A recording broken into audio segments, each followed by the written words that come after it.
வினோத வாய்ஸ் நேயர்களுக்கு வணக்கம். நான் உங்கள் கிருஷ்ணவேல். இன்றைக்கி நம்ம இன்று மேலே என்ன பார்க்க போகிறோன்னா, இப்போ 2-3 நாளாக பார்க்குறேன், நிறைய இடங்களில் வந்து ஒரு செய்தி உலாவுது. அதாவது சாண்டியாகோ இருக்கார் பார்த்தீங்களா, மார்ட்டின் சாண்டியாகோ, அவரோட மச்சினை, அதாவது அவர் ஒய்ஃபோட அண்ணன் வந்து ஒரு ஸ்மக்லிங்கில் மாட்டியிருக்காரு அப்படின்னு சொல்லி 2-3 சேனல்லலாம் பேசினாங்க. சரி, அது உண்மையா அப்படின்னு சொல்லி நானும் ஃபுல்லாக உள்ளே போய் செக் பண்ணி பார்த்தா ஒரு சில திடுக்கிடும் உண்மைகள் தெரிய வந்தது. ஒரு சில குழப்பங்களும் ஏற்பட்டது. அது என்ன அப்படிங்கிறத பற்றி தான் விரிவாக நம்ம இன்றைக்கி பார்க்க போகிறோம்.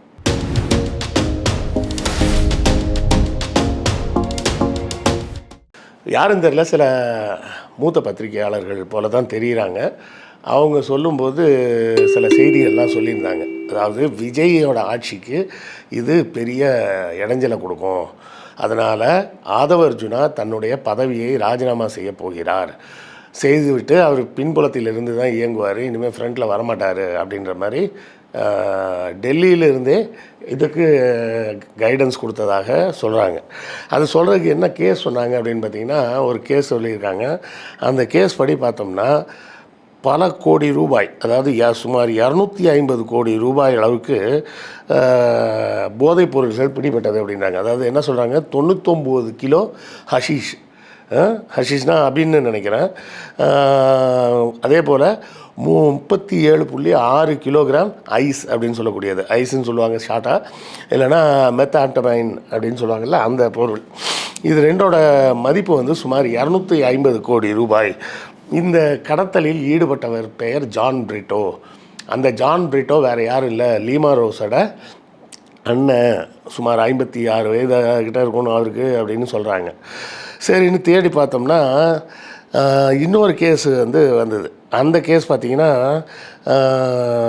கேஸ் நம்பர் வந்து SC நம்பர் 533/2 2018. அதாவது ஸ்பெஷல் கோர்ட்டில் போடப்பட்ட கேஸ் நம்பர் 533 2018. இந்த கேஸில் தான் அவங்க ஆஜராகியிருக்காங்க. மொத்தம் அந்த கேஸில் இருக்கக்கூடியது சுமார் 16 அக்யூஸ்ட் இருக்காங்க. இந்த 16 அக்யூஸ்டில் எல்லாருக்குமே வந்து ஜாமீன் கொடுத்துட்டாங்க. அந்த ஜாமீன் வந்து பார்த்திங்கன்னா நிபந்தனை ஜாமீன், அதாவது நாட்டை விட்டு வெளியே போகக்கூடாது அப்படின்னு. இப்போ இவங்கெல்லாம் சொல்கிற கேஸ் என்ன அப்படின்றத எடுத்து பார்த்தோம்னா குழப்படியாக இருக்குது. ஏன்னா தெரிஞ்சு சொல்கிறாங்களா இல்லை சரியான விவரம் தெரியாமல் நேரடியாகவே சொல்லிட்டாங்களா அப்படிங்கிறதும் ஒரு பெரிய கன்ஃபியூஷனாக இருக்குது. என்னென்னு பார்த்தோம்னா இந்த கேஸ் வந்து பார்த்திங்கன்னா இந்த 533/2018 கேஸ் வந்து PMLA கேஸு. PMLA கேஸ்னால் prevention of money laundering act. அந்த என்ன சொல்கிறது, கருப்பு பணத்தை இது பண்ணுறாங்கன்ற அந்த ஆக்டில் வரக்கூடிய ஒரு கேஸ். இந்த கேஸ் பதியப்பட்டது 2018. அந்த கேஸில் வந்து 2024 ஒருத்தருக்கு ஜாமீன் கொடுத்துருக்குறாங்க. அதாவது அந்த ஜாமீனில் என்ன பண்ணியிருக்கிறாங்கன்னா, வேறு சில ரெஸ்ட்ரிக்ஷன் கொடுத்து ஃபாரின்லாம் போகிறதுனா போகலாம் அப்படின்னு. அப்படி அவர் வந்து அக்யூஸ் நம்பர் 15, அவரோட டீட்டெயில் எனக்கு கிடைக்கல. அதை கோட் பண்ணி 2024 இந்த ஜான் பிரிட்டோன்றவர் போட்டிருக்கிறார். அதில் கொஞ்சம் வந்து ரொம்ப கொஞ்சம் இல்லை, ரொம்பவே அதிர்ச்சி தரக்கூடிய செய்தி என்னன்னு பார்த்தீங்கன்னா, அந்த போட்டவங்களோட லிஸ்ட் எப்படி வருதுன்னா, P. John Britto accused number 8, ரெண்டாவது ஜான் கென்னடி அக்யூஸ் நம்பர் 10, அப்புறம் மார்ட்டின் லீனா ரோஸ், யார் சாண்டியாகோ மார்ட்டினோட மனைவி. இவங்க வந்து இப்போ பார்த்திங்கன்னா ADMKல சிட்டிங் MLA. அடுத்தால அவங்க வந்து அக்யூஸ் நம்பர் 14. அக்யூஸ் நம்பர் 16 தான் அதிர்ச்சி தரக்கூடிய பேர். யாருன்னா டெய்ஸி ஆதவ அர்ஜுனா. சரியா? இப்போ என்ன குழப்பம்னு பார்த்தீங்கன்னா, இப்போ இவங்கெல்லாம் சொல்கிறாங்க பார்த்தீங்களா, இந்த போதைப் பொருட்கள் பிடிப்பட்டதுன்னு.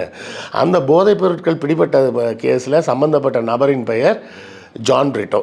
இன்னும் 2 பேர் இருக்காங்கன்னு வச்சிங்களேன், அதுவும் கிறிஸ்டியன் பெயர்கள் தான். அது பிரச்சனை இல்லை. இப்போ எனக்கு என்ன கேள்வினா, இந்த 2 கேஸையும் ஏன் இப்படி போட்டு குழப்புறாங்கன்றது தான் கேள்வி. ஏன்னா இந்த போதைப் பொருட்கள் பிடிபட்டது வந்து 2024, சரியா? இவங்க கோட் பண்ணி இந்த ஜாமீன் வேணும்னு கேட்டாங்க, இந்த ஜாமீனில் ரிலாக்ஸேஷன் வேணும்னு கேட்குறாங்க. ஏற்கனவே உங்களுக்கு ஜாமீனில் தான் இருக்கிறாங்க, வெளியே தானே இருக்காங்க, ஜெயிலில் இல்லை. இந்த ஜாமீன் ரிலாக்ஸேஷன் என்ன கேட்குறாங்க, நாங்கள் வெளிநாடுகள் போகிறதுக்கு எங்களுக்கு கொடுக்கணும் அப்படின்னு சொல்லி கேட்டிருக்கிறாங்க.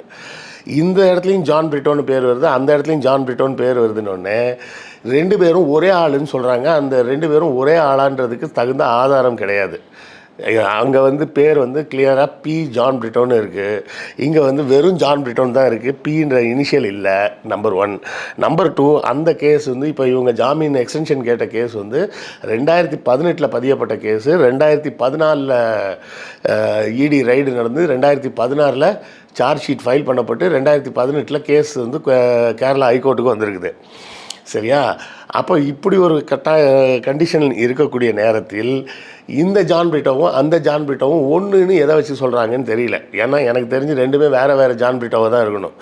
அந்த ஜான் பிரிட்டோ வந்து அவர் வந்து ஸ்ரீலங்கன் நேஷ்னல்னு சொல்கிறாங்க, அவர் இலங்கை குடிமகன் அப்படின்னு சொல்கிறாங்க. ஆனால் இவங்க எல்லோரும் செய்திகள்லையும் சொல்கிறது வந்து 2 ஜான் பிரிட்டோவும் ஒன்று தான் அப்படின்ற மாதிரி நம்ம நண்பர்களே சில பேர் சொல்லியிருந்தாங்கன்னு வச்சிங்களேன் அவங்களோட காணொலிகளில். எனக்கு அது குழப்பமாக இருக்குது. ஏன்னா பிஎம்எல்ஏ கேஸ் வந்து ஒன்றும் சாதாரண கேஸ் கிடையாது, பண மோசடி தான் அது. ஆனால் இந்த கேஸ் வந்து பார்த்திங்கன்னா சாண்டியாகோ மார்ட்டின் மேலே பார்த்திங்கன்னா கிட்டத்தட்ட லாட்ரி ஃப்ராடுன்னு சொல்லி 32 கேஸ் இருக்குது. குறிப்பாக கேரளா மற்றும் சிக்கிம் ஆகிய மாநில கோர்ட்டுகளில் மட்டும் கிட்டத்தட்ட 32 கேஸ் இருக்குது. இது போக பல பிஎம்எல்ஏ கேஸ் இருக்குது. யார் மேலே? சாண்டியாகோ மார்ட்டின் மேலே இருக்குது. அது கல்கத்தாவில் கோர்ட்டில் இருக்குது, டெல்லி கோர்ட்டில் இருக்குது, பஞ்சாபில் இருக்குது, கேரளாவில் இருக்குது, தமிழ்நாட்டில் கூட நிறைய கேஸ் இருக்குது அவங்க மேலே. அப்போ இந்த கேஸெல்லாம் இருக்குன்றதுனாலயே வந்து அவங்க வந்து தகுதி நீக்கம் செய்யணும் அப்படி இப்படின்லாம் நம்ம கேட்க வரல. என்ன சொல்ல வரோன்னா, இந்த கேஸை அந்த போதைப்பொருள் கடத்தலோடு சேர்த்து ஏன் பேசுகிறாங்கன்னு தெரியல. ஜான் பிரிட்டோன்ற ஒரே ஒரு பேர் ஒன்றா இருக்குதுன்றதை வச்சுக்கிட்டு மட்டுமே நம்ம அதை சொல்ல முடியுமான்னு எனக்கு தெரியல. அப்போது ஆதவர்ஜுனா போன்றவர்கள் ஏன் வாய் மூடிட்டு பேசாமல் இருக்கிறாங்கன்றது இன்னொரு கேள்வி. சரியா? ஆதவர்ஜுனாவுக்கு ஜான் பிரிட்டோ வந்து நேரடி உறவினர்லாம் கிடையாது. நான் அவங்க மனைவியோட தாய் மாமா அந்த ரேஞ்சுக்கு தான், கொஞ்சம் தூரத்து உறவு தான் வச்சிங்களேன். அப்படி இருக்கும்போது கூட ஆதவர்ஜுனா ஒரு பொறுப்பான பதவிக்கு வந்த பிறகு அது அந்த கேஸில் இருக்கிற ஜான் பிரிட்டோவும் என் மனைவியின் தாய்மாமாவாகிய ஜான் பிரிட்டோவும் வேறு என்னது அவர் சொல்லணும்ல. அவர் ஏன் பொது வெளியில் அதை பற்றி பேச மாட்டுறாரு? பேசினா பிரச்சனையாகும்னு யோசிக்கிறாங்களா? ஏன்னா ஒரு பெயருக்கு களங்கம் ஏற்படுத்தும் விதமாக யூடியூப்பில் எல்லா இடத்துலையும் பேச ஆரம்பிச்சிட்டாங்க. நான் வந்து பார்த்தது கிட்டத்தட்ட ஒரு 7-8 சேனலில் பார்த்துட்டேன். எல்லா சேனல்லையும் சொல்கிறது எல்லோரும் என்ன சொல்கிறாங்கன்னா, சுமார் 250 கோடி ரூபாய் மதிப்புள்ள போதைப் பொருட்கள் பிடிபட்டது. நான் அந்த பிடிபட்ட போதைப் பொருட்கள் எங்கே பிடிபட்டதுன்னா இங்கே இந்தியாவில் பிடிபடலை, இலங்கையில் தான் பிடிபட்டிருக்கு. அப்படி பிடிபட்ட அந்த சரக்கு அந்த பொருளை கடத்தியவர் பெயர் ஜான் பிரிட்டோ. அந்த ஜான் பிரிட்டோவும் லீமா ரோஸோட அண்ணனும் ஒரே ஆள் தான் அப்படின்னு நான் பார்த்த வர ஒரு 7-8 சேனலில் பேசிட்டாங்க. சரியா? ஒருவேளை ஒரே ஆளாக கூட இருக்கலாம், இல்லாமலும் இருக்கலாம், அது நமக்கு தெரியாது. ஆனால் சம்பந்தப்பட்டவர்கள் அந்த 2 பேரும் ஒரே ஆள் இல்லை அப்படின்னு சொன்னால் ஆதவர்ஜுனா போன்றவர்கள் அதற்கு விளக்கம் கொடுக்கணுமா இல்லையா? இல்லைங்க, இது வந்து இந்த ஜான் பிரிட்டோன்றவர் இங்கே இருக்கிறாருங்க, எங்கே கோயம்புத்தூர் அட்ரஸ் இருக்குது, அந்த கேஸ் ஃபைலிங் பேப்பரில் போட்டிருக்காங்க. அந்த அட்ரஸ் வந்து லீமா ரோஸோட அட்ரஸும் சரி, அவர் ஜான் பிரிட்டோ அட்ரஸும் சரி ஒரே அட்ரஸாக தான் இருக்குது. அதில் ஒன்றும் பிரச்சனை கிடையாது. ஒரு ரெசிடென்சி அட்ரஸ்ன்னு கொடுக்கும்போது 2 பேருமே ஒரே அட்ரஸை கொடுத்துருந்துருக்கலாம். அண்ணனும் தங்கையும் தான். அதனால் அது கொடுத்ததில் வந்து ஒரு பெரிய தவறாக நான் சொல்லலை. இந்த போதைப்பொருள் பிடிப்பட்ட வழக்கில் கைது செய்யப்பட்ட அந்த ஜான் பிரிட்டோன்றவர் யார், எந்த ஜான் பிரிட்டோ அப்படிங்கிறது இவங்க தாவேகாவை சேர்ந்த ஆதவர்ஜுனாவுக்கு உறவினர் இல்லை அப்படின்னு சொன்னால் அவர் அந்த விளக்கத்தை கொடுக்கணும்ல. எங்க பாருங்கங்க, இதை கூட சேர்த்துக்கீங்களா வேணா, திமுக சதி. அரசான ஜான் பிரிட்டோன்றவர் வேற ஒருத்தர், எங்கள் ஒய்ஃபோட மாமான்ற சொல்லக்கூடிய ஜான் பிரிட்டோன்றவர் வேற ஒருத்தர். ஆனால் வேணும்னே பாருங்கள், இந்த 2 ஜான் பிரிட்டோவும் ஒன்று தான்னு தொடர்ச்சியாக பேசிகிட்டு இருக்கிறாங்க.